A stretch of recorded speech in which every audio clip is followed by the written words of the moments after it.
Wrokdown, Wrokdown, down memory lane. Wrokdown, Wrokdown, see those guys again. Wrokdown. Hi, I'm Anita Monk. Welcome to Wrokdown. I had the privilege to be invited to the Australian Road Crew Collective's reunion late last year. So with Susie Pinder on an overseas assignment, Miss Chrissy and I rocked up and interviewed some very interesting characters, to say the least. All road crew who worked in Australia pre-1982 were invited and travelled from everywhere, as this was the first time this sort of event has ever happened. It was brought about firstly by Jeff Risk, who set up a Facebook site, and as the members grew, it became very obvious that many of the guys felt very disconnected. You see, road crew were reliant on each other like brothers. The camaraderie between them was absolute. And when the industry fell apart in the 80s, many didn't have any other friends. In fact, the amount of suicides in the last 10 years or so from this section of the industry is inordinately high. The reunion was basically to reinstate friendships and build a support base, and will be held in different states over the coming years. I have to say from my point of view that it was a very emotional day, but so important. And they just kept coming. Somebody's Image, Yes. Max Merritt and the Meteors, Yeah. Ram Jam Big Band, Yeah, but for the Masters Apprentices for 3 years. fantastic. What was the most exciting band? And you Masters know what I Apprentices, mean. Masters Really? Apprentices. Oh, Why? absolutely. Moving a bit. They were the biggest band in the country. Yes. They were huge. Uh-huh. And what more can you say? The Masters Apprentices, weren't they the biggest band in the 60s? They were. Who was the band who had the most Sheilas hanging around? Masters Apprentices, for sure, for Oh, sure. Wow. Well, there weren't any roadies except me. Oh, right. That was the Oh, whole point in those days. It was just one of us. And we'd do 5 gigs in a day. There was only one roadie. The only one roadie. Fair income. Only one So how roadie. big were the PAs? The PAs were a box, like a shoebox, with a lead in the front for a microphone and 2 columns. Yeah. And lights? No lights. No lights? No lights. And the rest of the gear was the band's equipment, the drums and the amps and things like that. But we'd do 5 gigs just with me A day. a day. All 5 of us, the four members of the band and me, would be in the van, travelling around all over the country. Very illegally with no seatbelts on. No seatbelts. No seatbelts. And we'd constantly play. We work every night. What year was this with the Masters? 68, 69, 70. And you were the driver? Yep. Gee. And I was everything. I was, I'd collect the money at the door when that was the case, and I was their personal bodyguard and tour manager and personal roadie, set up the equipment. Yeah. You just did everything. Now this is Cookie, and I've been told that you're a really good, interesting person to talk to I about. am, because I'm a budding politician. Really? Yeah. Fair income. Who are you running for? Somewhere in the middle of Australia. Right. Okay. So you've been out shooting Camels. camels. Wild Why?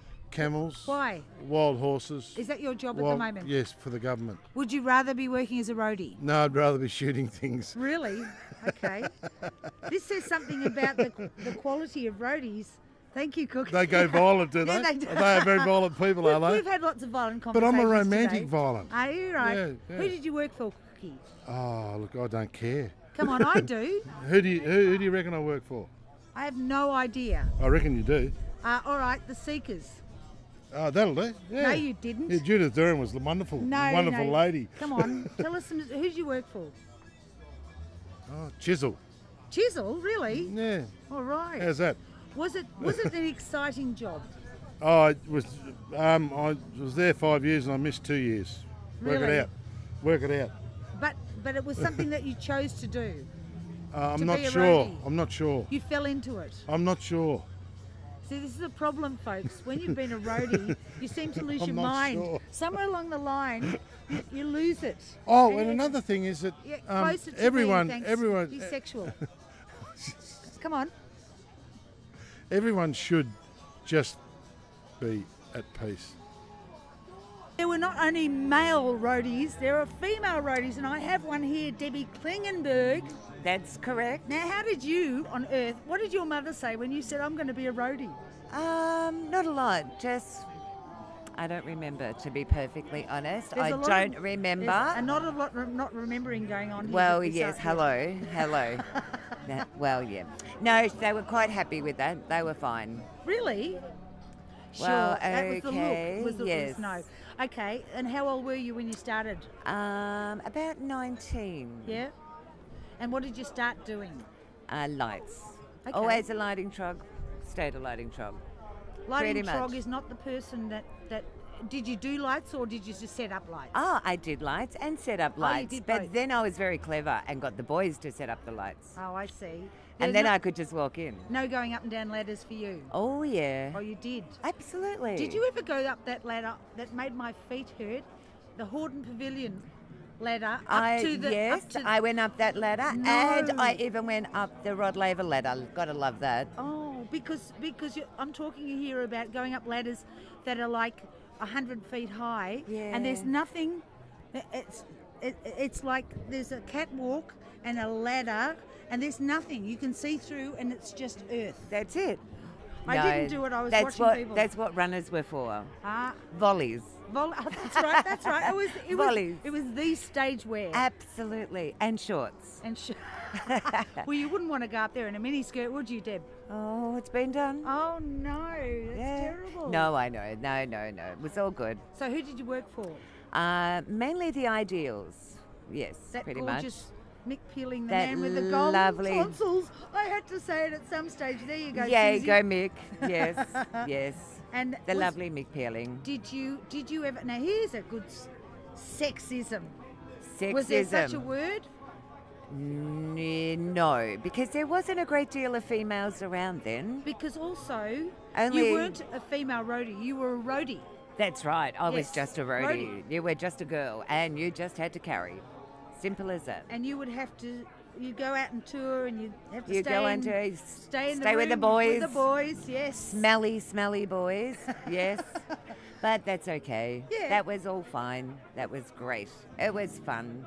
I have Mr. Michael Gudinski standing here next to me, and you would have booked a lot of crew in your illustrious career. Well, most importantly, I paid them all.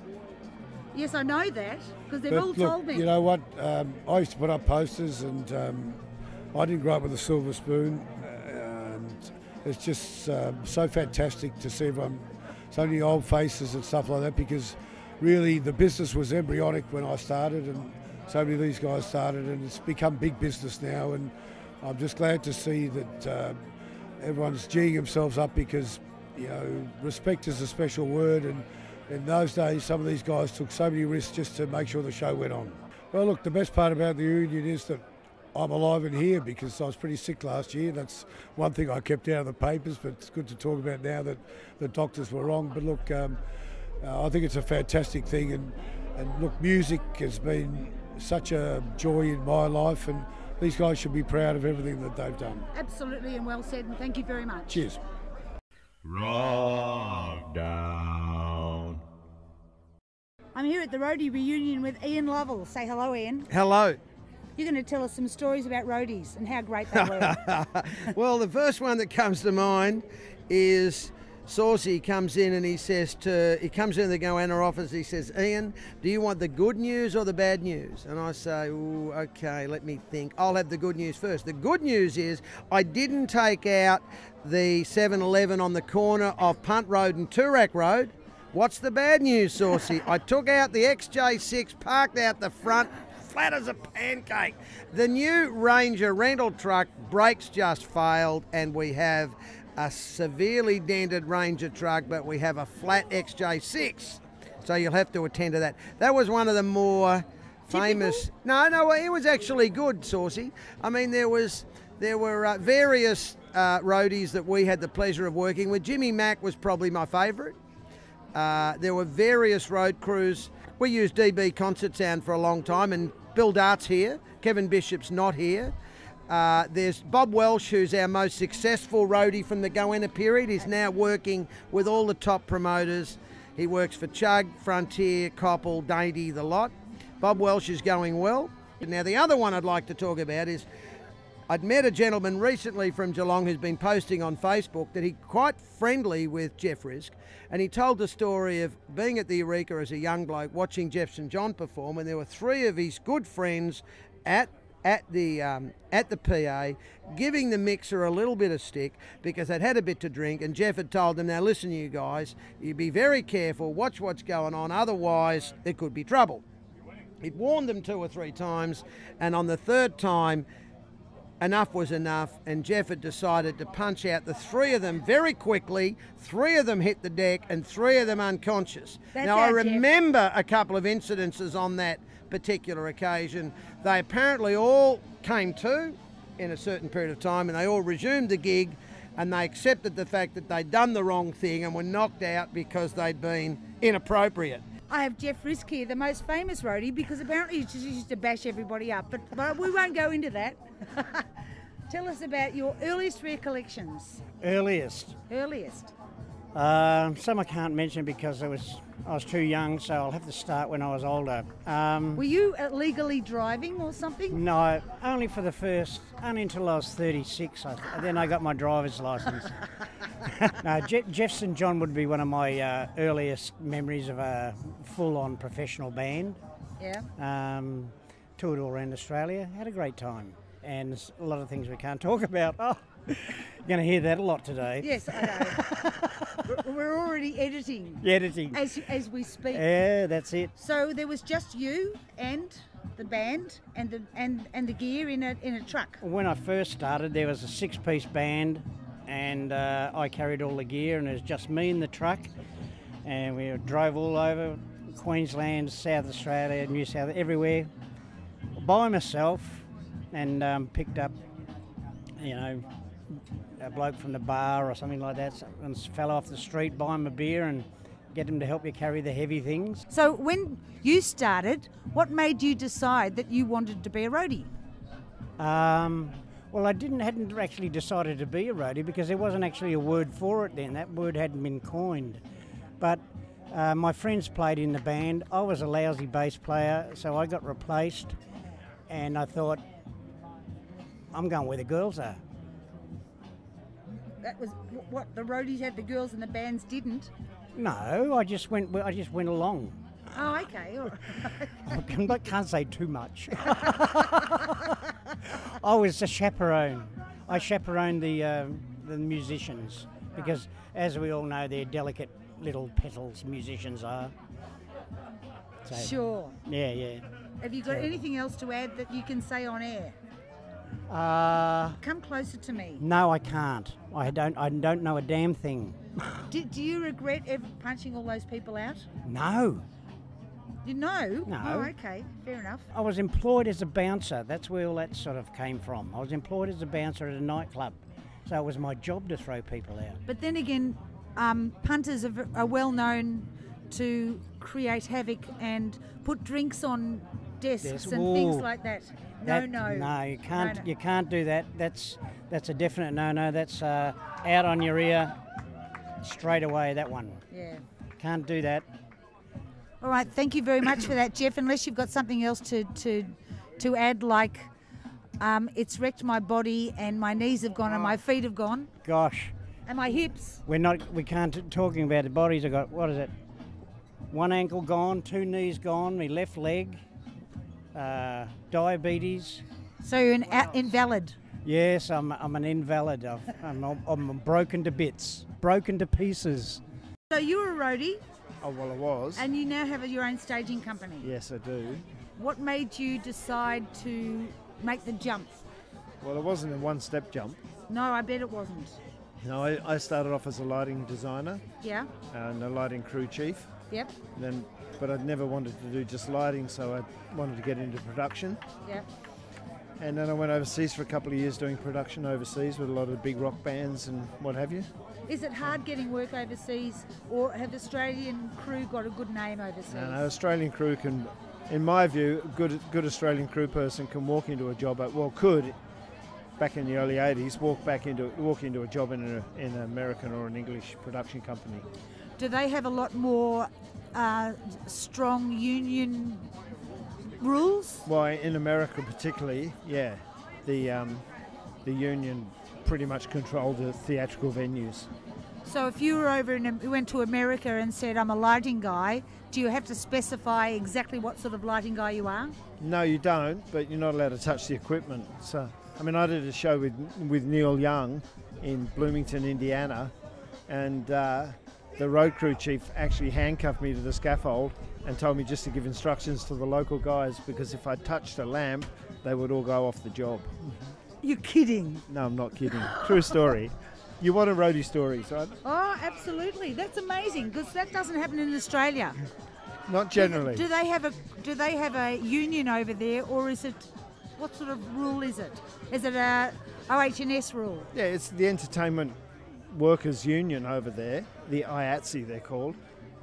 They pretty much run every venue, and what they say goes. So, you know, it's very strong union from the Irish sort of background, especially in the eastern states around Boston and New York. Yeah. I don't know if it's still the same. I'm guessing it is, because it didn't look like it was about to change. But that was, I'm talking the early 80s. Early 80s. So does this mean that they would have twice as many crew as you would have in Australia? Yeah, it means you bring your touring crew, and then the touring crew tell the local guys what to do, and they do it all.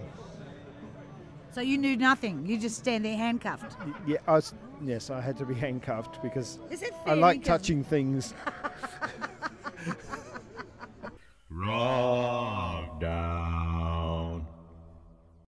I have here with me Mr. Ian Piggy Peel, whose whole idea was to put this on. And I must say, I must congratulate you. It's a fantastic day. Well, it was basically for everybody else. Pretty well. Yes, but somebody had to think of it. And this is the first time anything like this has been done over the whole world, isn't it? Yeah, pretty well. It started off just as sitting down and catching up with a few old mates and a few beers, but as we went along, it just grew and grew and grew, and I found out I had a lot of mates in low places, so we just kept going, and then we got to over 200. So the worst thing was we had a list of 72 dead. So we're sort of celebrating the fact that we can all be here. It was a hard life. There were lots of truck crashes and all sorts of other things that happened to roadies that people just don't know about. But we didn't do it for the money. There wasn't any. We just did it because of the camaraderie, the bond that everybody had. We always knew that whenever we saw somebody else, that it was always a hug, hi, how you going? If you needed help, you got it. Yeah. And that was it. But then when everything sort of went askew in the 80s, everybody went their own separate ways. Is it great to see everybody back together again? Because you pretty much all held each other up, didn't you? Pretty well for a lot of time, up until probably mid-80s. Everyone was there for everybody else, and then we didn't have the furniture removal idea of moving lighting and sound and PAs around and things that it didn't happen. All the gigs got their own gear, so there was none of it. There was none of it. It was all over. So yeah, it was only the international tours left, and yeah, pretty well dying breed. If it came back again, would you be there at the front? I'd love to. I think it was just fantastic. What we did was just a great experience. It started our whole working lives and taught us to respect people and to help others. And that's probably more important than anything else. We can still look at each other and have a hug after 35 years, and it was like it was yesterday. And everybody is hugging, and it's fantastic. There's a lot of tears to be shed, and they're all tears of joy, probably for those that have passed and those that are still here to enjoy it, and that's a good thing. As Anita here, and I've got Ronald Clayton. How are you, Ronald? Very good. Now, you worked with Ted Mulligan. And you have a T-shirt on that says, Disturbing the Arias 2012. We all like to disturb the Arias down in Melbourne. Melbourne is the capital of Australian music and always has been and always will be. And we should have our say as in who should go in the Arias. That's right. Well, you're having your say. How was Ted to work with? Ted was exceptional. There's about 9 other people here who over a period of time worked for Ted Mulligan. You know, there was a band that really looked after road crews, no unrealistic pressures, but the band themselves were exceptional.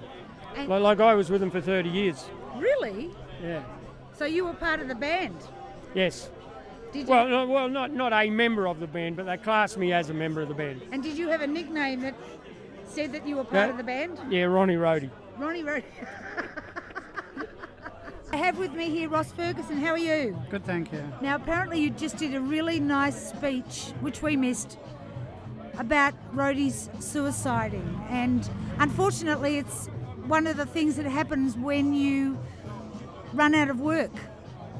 Oh, run out of work or reach a stage in your life where the reason you run out of work is because you're old and your self-esteem goes low, and then you just find yourself, one minute you're working all over the world and the next minute you can't get a job polishing someone's shoes. So, but I don't know, this probably happens in a lot of fields, but I take it to heart here because this is my industry, or was. Did you know a lot of these people who have committed suicide since? Yes, Yeah. good friends. Yeah. Did they not know how to look for help? I think people know help's out there, but I think with a lot of people they'll try one person, and if that person doesn't give them the feedback that they desire, then they think that it's hopeless. The message we need to get out is that they basically need to keep looking for that person that they can make that connection with. Now, it might be a therapist, it might be a family member, it might be a friend, but there'll be someone there that when they speak to them on the phone, straight away they can feel this person can get inside my head and know where I'm at. There's a very high marriage breakdown and relationship breakdown in this industry, so we haven't sort of grown up. There were no superannuation packages for us. There was nothing, so you find yourself at 60 years old with nothing in the bank and no future, or you feel you've got no future. Well, yeah, we are more than friends. We grew up in an industry where we celebrated the birth of our children together because we couldn't get home, we were on the road. We were there for each other when our marriages fell apart and our relationships fell down. We nursed each other through the loss of family members and friends. But on the other side of the coin, we also saw each other achieve great triumphs. We helped each other achieve their dreams, and I think that is the breed that we were. It was a hard industry, when we were doing it. Of course. I can only liken it in some ways to the camaraderie that you see from the Anzac or people that have seen conflict.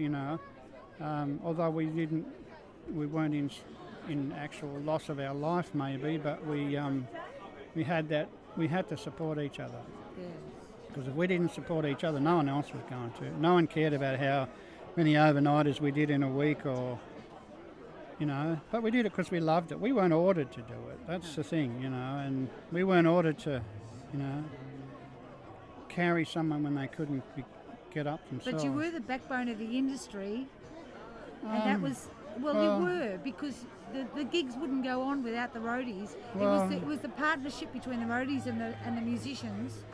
Well, what I said in my speech was that a lot of us labour under the impression that the end result of what we did was a PA put up, a lighting system focus, and a guitar tune. But in reality, it was much more than that.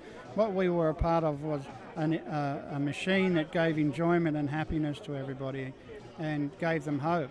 Each concert was, to some people, a release from their everyday drudgery there. And for 2 hours they were given that respite, that breather that they may have been able to face.